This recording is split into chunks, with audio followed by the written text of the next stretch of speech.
This is me doing my dance. Happy Wednesday, wherever you are on this still phenomenal planet.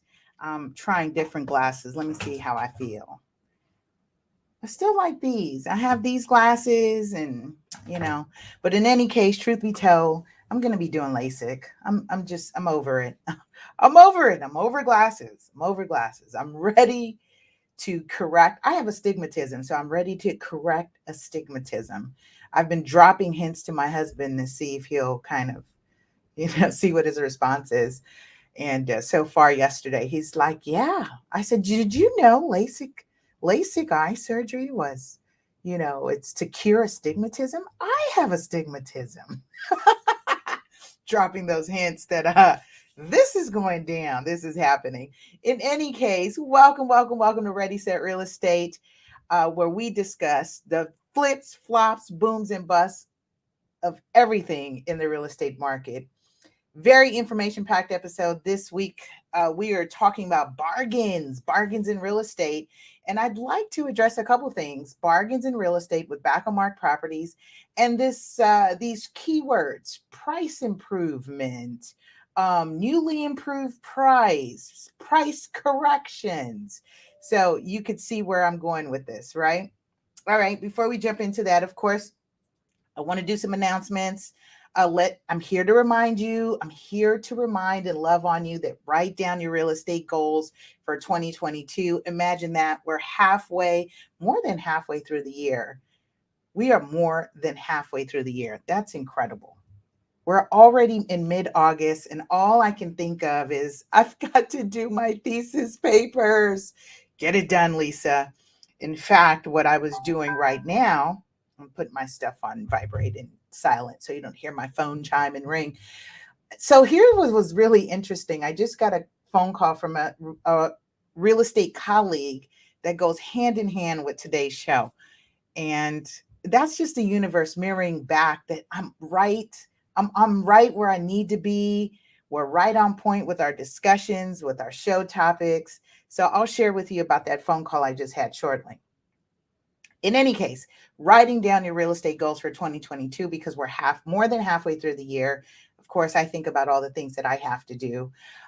So I've got my goals down. I've got things up on my board. In fact, hello. One of the things I put on my board is coming to fruition. And I've registered the brokerage. Registered the brokerage with the city of Compton. So certain cities, you got to have a business license before you're listing and selling properties in those markets. And so it was really cool that I went down and the business license rep was like, "Oh, you're a new business license." And I'm like, "Yeah, I thought I'd just come down and put a face to my brokerage."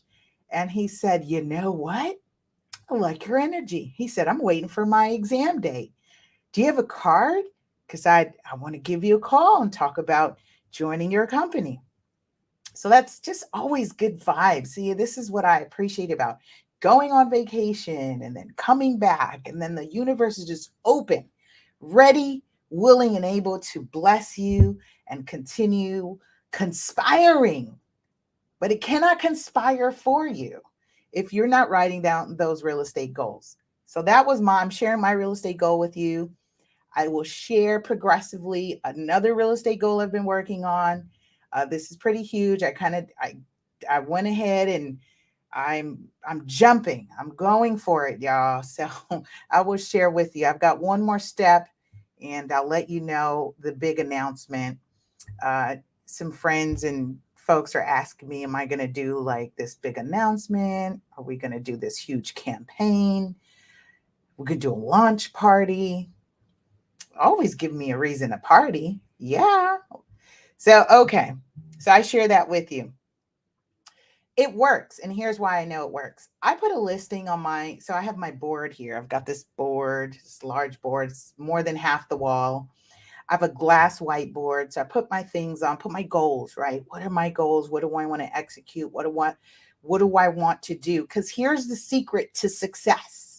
The universe does not like voids. What does that mean? If you're putting down, listing your to-dos, listing your things you want to execute, as you complete them, the universe is conspiring to fill them with what's next. So it's on you to give direction. What else would you like to see happen? What else are you looking to experience? Am I going over some of you? No? It's working? Okay, you get this. A lot of you have watched me from, listen, I've been at this for some time, but I'm not here because I just, stumbled across the next and the opportunity and this door open. And no, it's because of this, writing down those goals. So I implore you, I invite you, join me, and let's get some stuff done for 2022 and beyond. You'll especially need it. You will especially need it because market is shifting, which is the topic and segue of today's show. With that, I will share disclaimers. The information provided on this show is not meant to be received as legal or tax advice. Please seek or consult with those reputable licensed professionals regarding your specific case and or situation. Okay? This is information purposes only. Don't let me lie to you. Go ahead and fact check. I get calls often. I got a really great call. One of my industry colleagues called me and she was asking me, where am I getting my information from? Where's the source? And when I do classroom style, I do put the source. I subscribe to various news outlets. I am an avid reader. I read different things in different industries to make sense of what is happening globally, nationally, locally. I read things that interest me. So, and then I do Google word key search. So you can do Google keywords. If you don't know how, I did a class on that, but I put a couple things in Google keywords like markets that I farm, cities, states. I put my name as a Google keyword. How many times my name is being searched or comes up, or my company name or my trademarks. How many times it comes up. You got to be diligent about your brand. I won't have that discussion here. That's our Monday show for Shift Your Thinking when we talk about, success and branding and all that fun stuff. But keywords, Google keywords. What else? For those of you who are new to me, welcome. My name is Lisa Gillett, also known as Super Agent. I am a Southern California broker owner of Devenio Estates, completely separate from the show, but that's the entity where we do our real estate sales and leasing, etc. And what else? I'm a short sale certified, foreclosure certified, experienced. So short sales, foreclosures, probate, trust sales. Ooh, and I've got a guardianship sale coming soon. So I'm really excited. You know why? Because I put that on my list. I was like here, and I was like, I want to do a guardianship sale. Excuse me, not a guardianship sale. Conservatorship. That means guardianship is coming. You see how it just flowed out my mouth? We'll be doing guardianship sale coming soon. But I've got a conservatorship sale. And I said to myself, I've been doing probate, I've been doing trust. I'd like to do a conservatorship. Boom. I ended up getting referred through one of our vendor partners, which great segue and promo for Omnis Property Solutions, who did a board up of a property in this particular area, contacted the owner. There was squatters being removed out of this property that's been sitting vacant. He asked the police officers, hey, do this is what we do. We board up, do lockouts, and police officer says, oh no, we don't have funds, but we can direct you to who made the call and maybe they can assist you. And he did that work, followed up, ended up getting in touch with the owner who was out of state, said yes, boarded up for us. He says at the same time, what is your intent with the property? He says, I'm looking to sell. Great. I have someone for you. Give her a call. You see how that works? It's a beautiful thing. So that's what I have to share about that. In the meantime, before we jump into today's show, let's go ahead and thank today's sponsors, Omnis Property Solution. We'll be right back after the sponsor break. Do you have properties that need to be maintained? For professional services that guarantee your property will stay safe and secure, Omnis Property is the team you want by your side. As a company, we pride ourselves on our best-in-class professionals, equipped with the latest technology for all your end-to-end property preservation needs. That means that from start to finish, our expert team can handle everything from accurate assessments to preservation projects of all sizes. Save money and time by working with leading experts that understand your needs and are committed to premier service. Get started today by contacting us for your project estimate. Visit www.omnispreservation.com or call 310-957-9132. Thank you. Omnis Property Solutions. Check them out at omnispreservation.com. Be sure to call or text at 310-957-9132. All right. With that, I want to share thank you to our radio podcast listeners who are listening all over. We've got audiences in France and Germany. This is so awesome. I just am so grateful for the internet that you can use it positively. This is internet in a positive way. All right. If you're new to us, you do know there is a price for admission for this real estate game. Is press 1 lets me know you're here. Press 1 in the chat below lets me know you're here. Press 2 lets me know you've shared it. So go ahead and help somebody get some of this game today. Of course, I do ask if I share anything that is just a real estate gem worthy, something you didn't know, drop a mic drop gem or maybe a house emoji. Ooh, a house emoji in the chat box for me. And then, of course, send some love. Make sure you hit that like, subscribe, and turn on your notification bell. That way you're not missing any of our new episodes. We air live Wednesdays at 11. Of course, if I'm not traveling, negotiating some deal, or doing mommy duties or something. But for the most part, guess what? We are in episode 173. You've got that right. I've been doing this 173 episodes strong. And then when you add Shift Your Thinking, it's at 300. So we've got, not including other streams that I've done, I think I'm like at 600 episodes on our page and channels. So good stuff here. Good stuff. So what do I want to discuss today? Something that I've been noticing, and kudos to, my seller clients, or if you were a seller, kudos to you for exiting the market at one of the highest prime optimum time to exit the market. That doesn't mean those of you who still have to sell, who are still on the market, that doesn't mean that you can't benefit. What it does mean is that now you're going to have to give up some things. Prior to interest rates adjusting and Federal Reserve doing what they're doing, this geopolitical climate, the socioeconomic environment, people still not recovering from COVID, businesses not returning, gas prices up and fluctuating, interest rates continually increasing and maybe having a dip, but then it goes up, and you get what I'm saying? There's a lot happening in the market that is impacting the numbers. But what I'd like to ask you realistically, and I'm going to use the chat box today because we're doing discussion style. I'm not doing classroom style today, just discussions. Chat box question for you today. How long did you think the real estate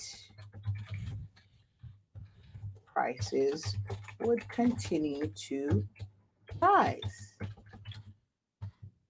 For those of you who've been studying, knowing what's going on, paying attention, I ask you, how long did you think the real estate prices would rise or continue to rise? We have been at this for about 12 to 13 years. Our market has not corrected.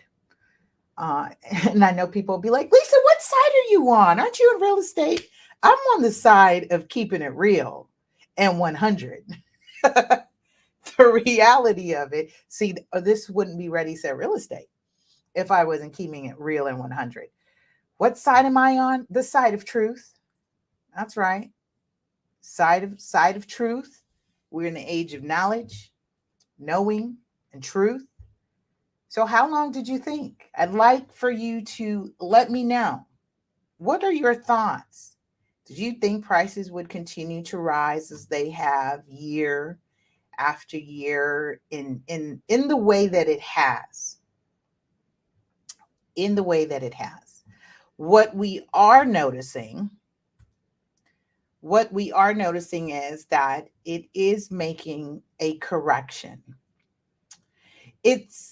And I've had this discussion before that it's going to be more painful for some sellers and some industry professionals than others because they're still kind of riding the wave that has now um, crashed on the beach, and now it's uh, recessing back into the water, to the ocean. You can tell I spend many days at the beach, so that's my analogy: is water, waves. I'm just Cali girl. I'm a Cali girl.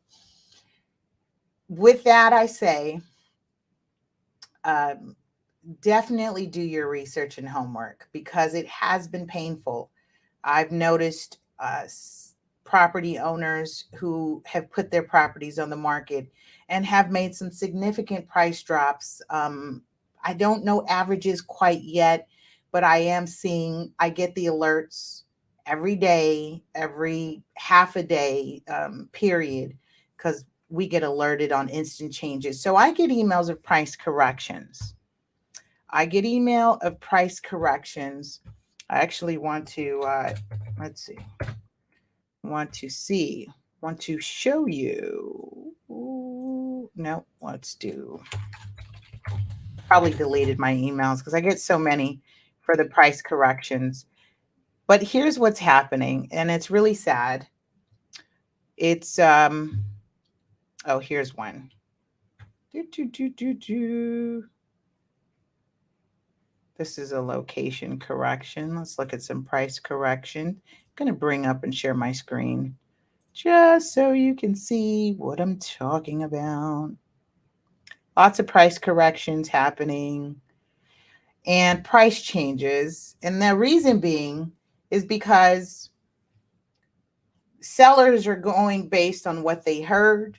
And then if you choose an industry professional that's willing to lie to you to get that listing, yes, I said it, will lie to you and say, oh, yeah, I think we can get that. No, no. You know why?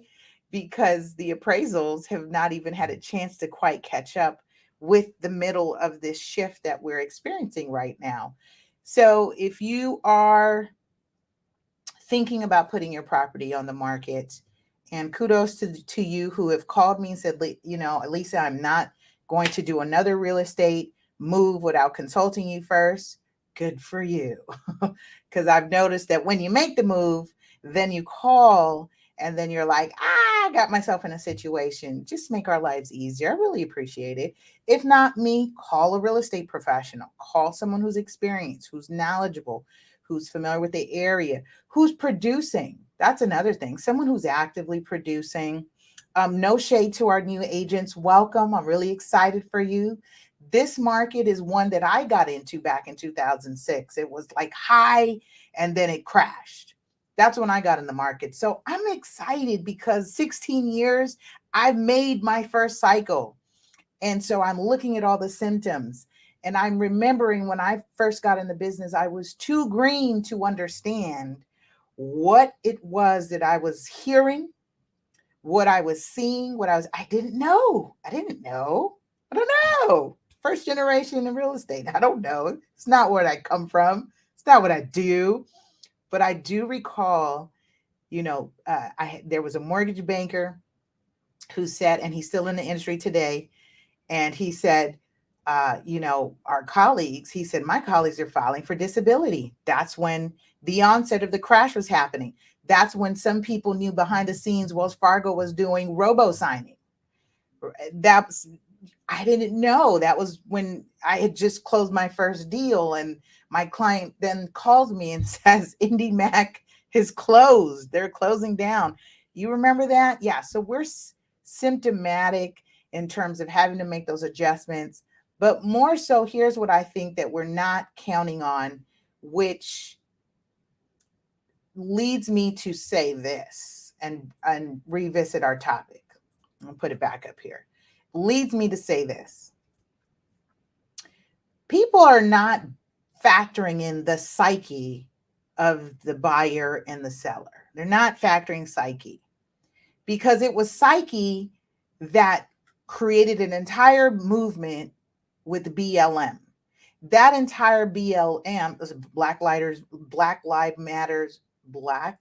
Matter movement, the Me Too movement. What else? The climate. Remember Greta, the young girl who was around the world about the global warming and climate, and we've got to do something about it.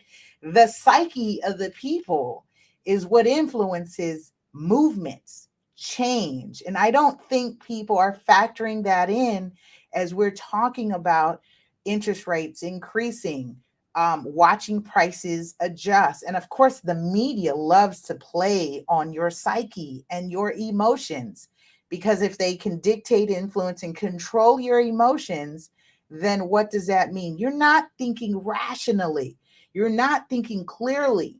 You're not thinking logically. You're thinking emotionally. So if you're only depending on mainstream media to give you your news about what's happening in the market and, oh, we're headed to a recession and, this and that, and it appears to be worse than it is. And because you're emotionally attached to it, especially if you are one that maybe have just purchased in the last year, you would have paid top dollar for that property at a great interest rate. What I'm concerned right now is it was the same psyche and individuals who paid top dollar in our last market who walked away from their properties when the market tanked. And this is what I want to forewarn you. Share this with someone that you love. And here's why. Because people committed suicide during the housing crisis, during the financial meltdown. People burned down their houses. They executed their families over real estate. Let's really talk about this.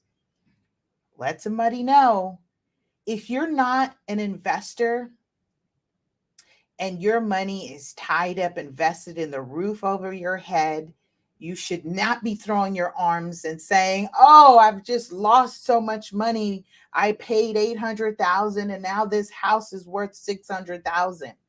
Because that's what's happening. So what's happening in these areas? I had one of the neighbors, we just put a property on the market, and the client, before I was speaking with her, she feels that her house is worth $1 million. Now, I would absolutely agree and would enjoy happily selling that property for $1 million. But guess what? The great philosopher Jay-Z said, numbers don't lie, people do. So if the market is not willing to pay you $1 million for your property that you so emotionally, sentimentally, and by influence of what you paid for it, doesn't mean the next person is going to pay that as well. Especially as we're watching the geopolitical climate that we're in. We're in war. We've got the U.S. sending money over to another country. We've got our own issues happening here on the front line. And I'm noticing so much happening with moratoriums still not completely expired or ended. We're still dealing with that. We're dealing with a bubbling civil unrest as it relates to the unhoused or people who are becoming unhoused. So here's where I'm going with this. I've set the context for you. Now, if you're in the market, there's still opportunities. There's still opportunities for those of you who have been on the fence, albeit on the fence for purchasing owner-occ. We call you as an end user, as an owner-occupant buyer, or an investment purchase. There's opportunities here to be made both locally and abroad, and you can negotiate great deals in these back on market properties and these properties that come back with price adjustments. So let me drop some keywords for you that you want to search, right? So you want to, BOM, little class notes. back on market, right? Um, BOM. So if you see that, you Google that, that equals back on markets. BOM is back on market. That means for whatever reason, I can't. So my book is up there, the one that I wrote called Just Fell Out of Escrow. I've discontinued that because I'm going to update it. But if you did grab your copy, then you know I dropped some gems in that book. It's called Just Fell Out of Escrow: 5 Top Reasons a Property Does Not Sell. If you'd still like an author copy, you can send me a message. Cash App, Zelle, Venmo, uh, $15, or it'll include shipping or cover shipping. So Just Fell Out of Escrow is one of the books. I'm revising a couple of our books and I'm launching some new ones. So stay tuned. Dropping gems and games. Uh, Although, is reading a lost art?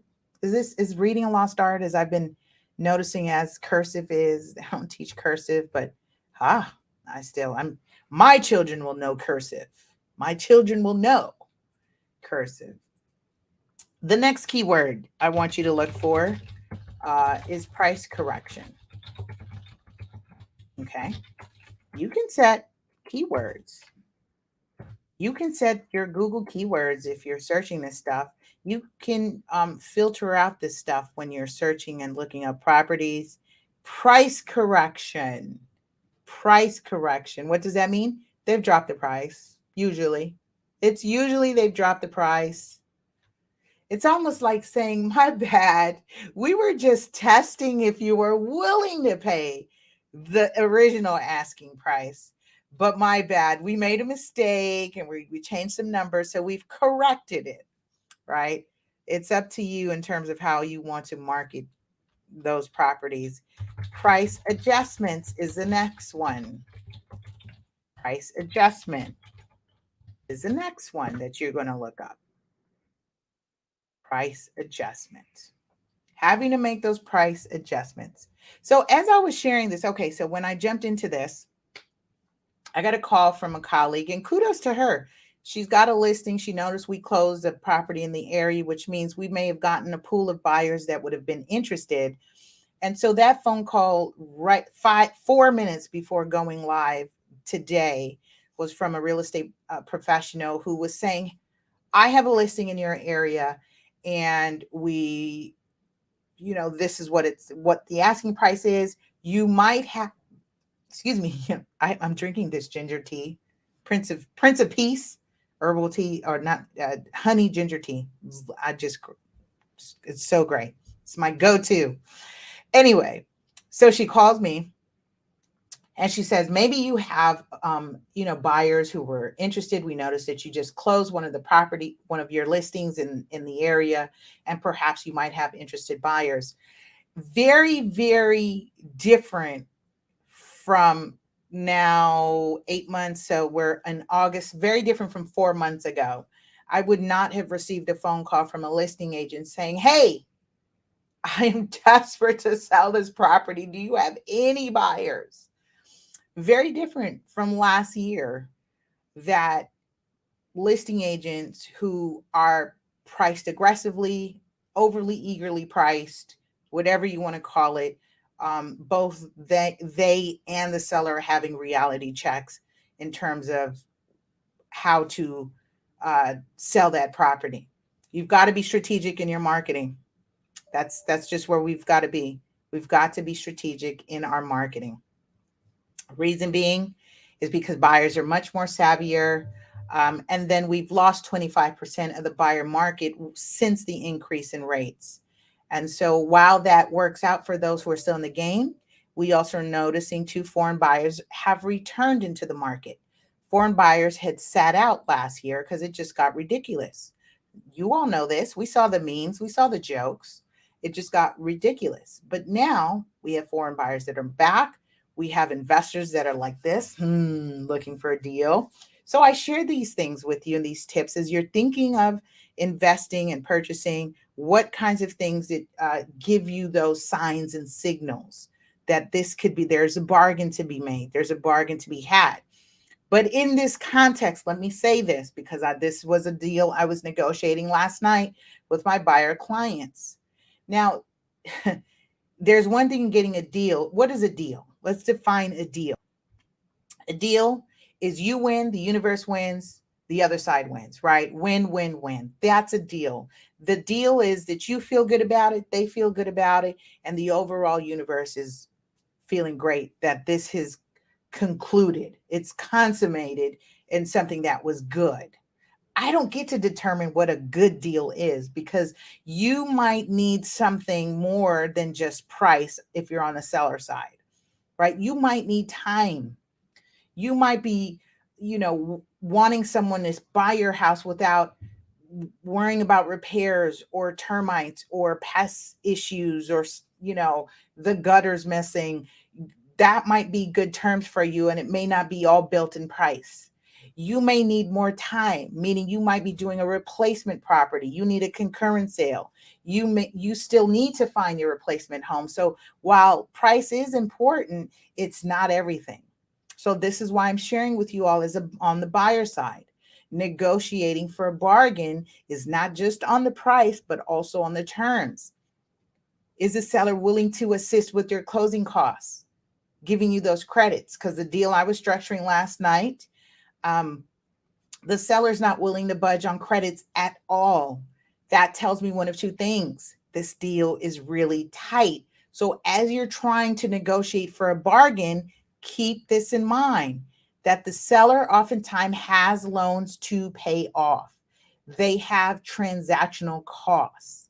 Transactional costs involve title insurance, settlement, escrow fees, county, city transfer tax fees, broker fees, call it commission fees, agent, whatever you want to call it, right? Because I'm noticing people are like, don't call it commissions, call it a transactional fee. Don't call it, listen, it's the cost of doing business when you hire a real estate professional. I don't know why we keep dancing around this. It's literally just, it's the cost of doing business, at least working with a professional. So you have those fees embedded in that. So when you're negotiating for a bargain, remember that seller client, and oftentimes you can ask, and sometimes this stuff is public information as well. You can see when they last purchased. If they purchased 2 years ago or even a year ago and they're selling this year, there's likely a high balance loan. So don't come in wanting to undercut and just stick them with a $250,000 price reduction in your offer, because that deal may not work. It may not make financial sense. That's very different from someone who knows realistically they are facing a short sale. I'll talk about short sales next week because I'm starting to notice some of them are coming up. And I did want to dedicate a segment of the show to discussing a couple liens that I am seeing would create short sales in our markets. So those of you who are experiencing these changes as we're watching the market shift live and direct, we haven't seen it go bust completely. They're still great. It's still healthy in terms that sellers are still walking away with equity. It's not to the amount of last year where it has been significant, where they didn't have to pay much out of pocket in terms of closing costs and repairs and et cetera. It was really the most easiest time and the best time that I've witnessed in my career. Now, mind you, I've only been 16 years in the business and I can only hear of the stories prior to that. But in my career, it was one of the exciting times. It was a historic time. And it was also a very, I would think, a challenging time, because for me as a professional, I want to be ethical, give proper advice to my buyer clients who were engaging in purchasing at that time. But the terms sometimes I'm like, whoa, ooh, scary that people were willing to sign on to some terms. The good news is everyone, again, what was a good deal? That they got it done. And that's not for me to determine what a good deal is for those who purchased then and those who are negotiating and purchasing or selling now. It is you all as the parties involved that get to determine that. When you're working with real estate professionals, sure, you ask for our guidance, but ultimately the decision is yours to make. All right. The next term, let me see. I have BOM, price correction, price adjustment. I've got one. New and improved. New and improved price. I'm giving you those keywords. New and improved price. This is another. I like the new and improved price as opposed to price correction and price adjustment, just from a marketing standpoint. New and improved price, and I think in that, when you do that, industry professionals, I'm just going to give a sidebar and tip directly to my colleagues. When you do make these changes like price correction, price adjustment, new and improved price, I'm noticing a couple things. You are forgetting to change the copyright in your property descriptions. So if you were saying things like,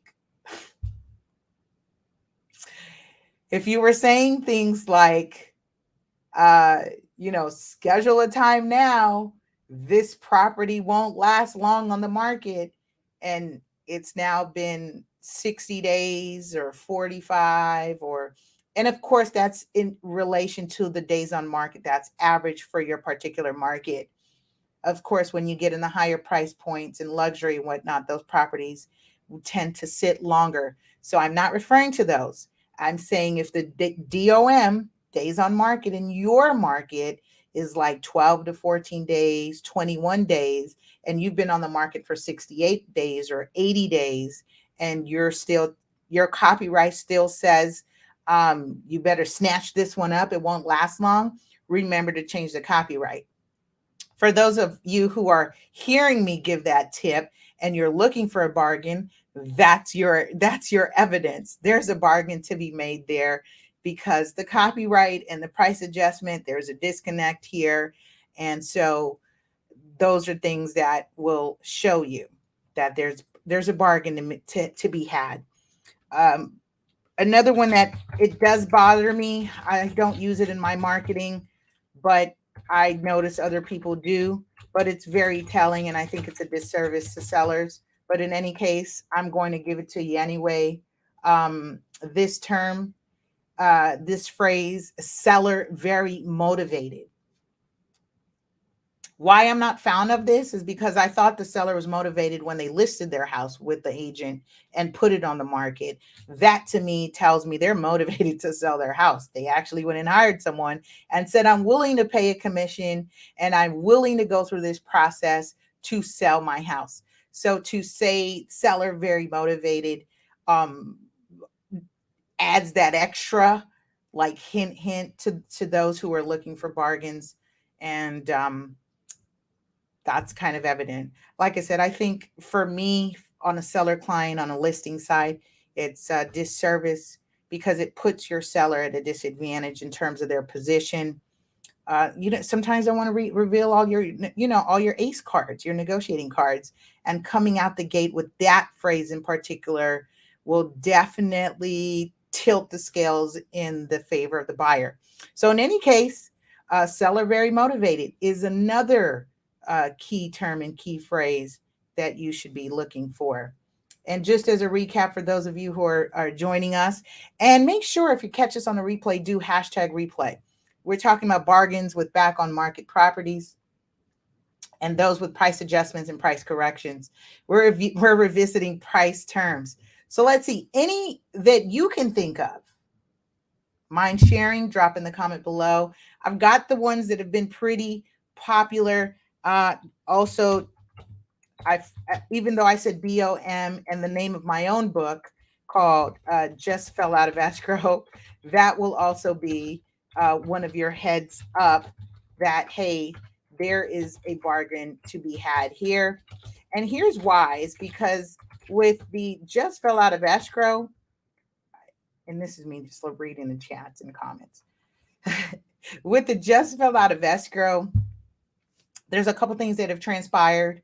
Is that the seller has already been kind of tugged and pulled on with negotiations, and that could be inspections have been completed. Do know, read your contracts, that from a disclosure standpoint, if an inspection has been completed and a report is to be delivered to the seller, that means you as a buyer who's looking for a bargain and looking to negotiate price and terms ask for a copy of the inspection report. It should be available, and it is part of the seller's duty to disclose any reports that are made available to them during the time, even before, because I was doing seller's disclosures with my client, and I noticed, I said, oh my gosh, the way it's worded now is it's asking, are you aware of any inspections or reports prior to? So, and the reason being that you want to get that is because you get to see, you get to open book. I've talked about this in terms of cars. It's your Carfax, right? It's your report.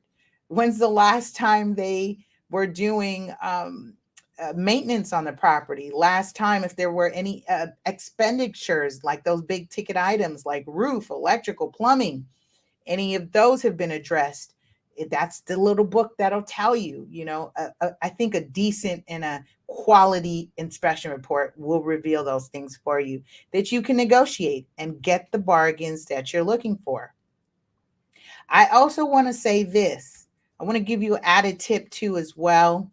I'm noticing this happening for bargains, not just on the back on market properties, but I'm going to just go here as well. Do not be dissuaded from pursuing probate properties that need court confirmation. You know what? I'm going to do that. I'm just going to do a show on that. Never mind. I'm not even going to go there. I'm just going to keep it in line here because I'm noticing something, and it's pretty interesting.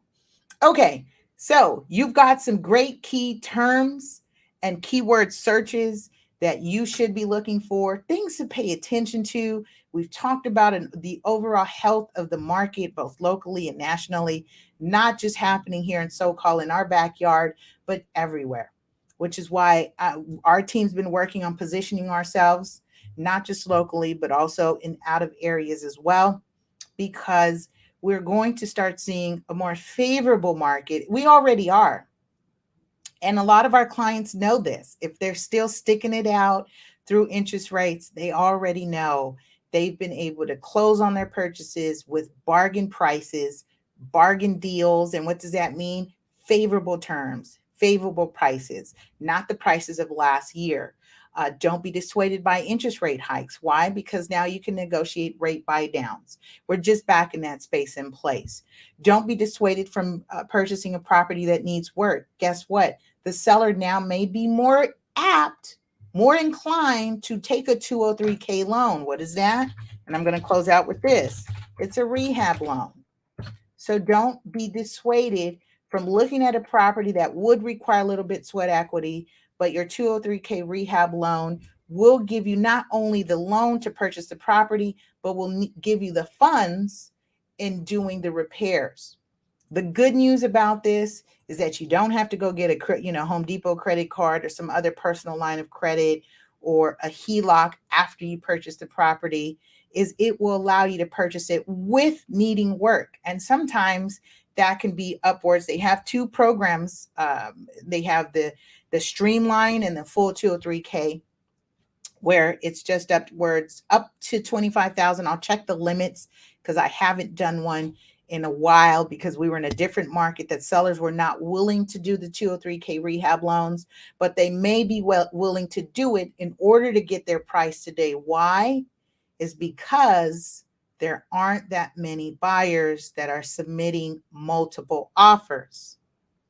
So now's your time to revisit 203K rehab loans and picking up that ideal property that you can customize it to what you would like in the end. Okay.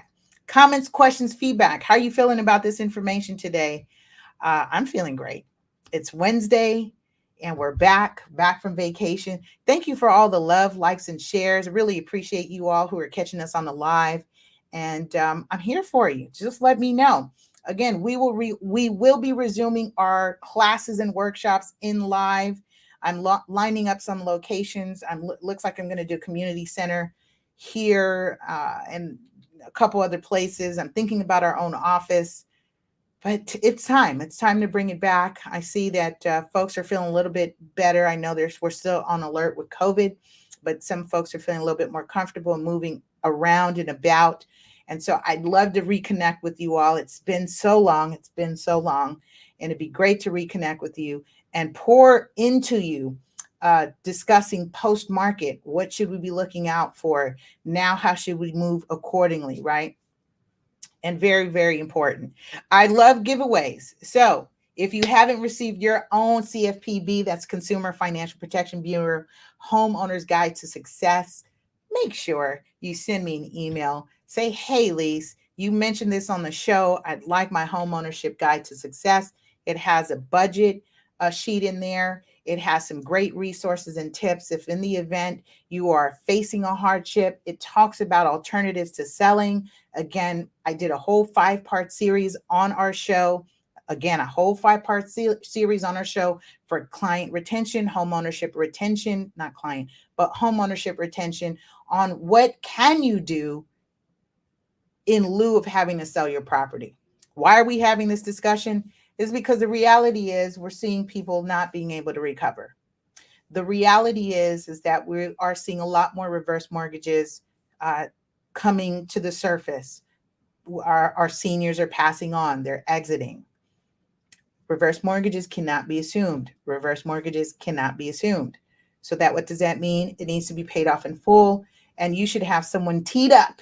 What does that mean? Someone prepared that can qualify for the loan if you want to keep the family home, or speak and consult with a real estate professional to guide you through those steps on selling and closing on a reverse mortgage lien against a family property after your loved one has done one or two things. One, the loan is usually due or called due when they are placed in a outside of the home, convalescent home, not long term, but a memory care loss facility. They have resources to know when that happens. And the second is when the borrower passes away. So very, very important to have this guide to success, because it gives you the information and the numbers to HUD counselors, HUD approved counselors, to help when you're facing those hardships and foreclosure. So it's a foreclosure prevention resource as well. All right. With that, I say have a powerful and productive week. We'll see you next week on another information-packed episode on Ready, Set, Real Estate. Bye.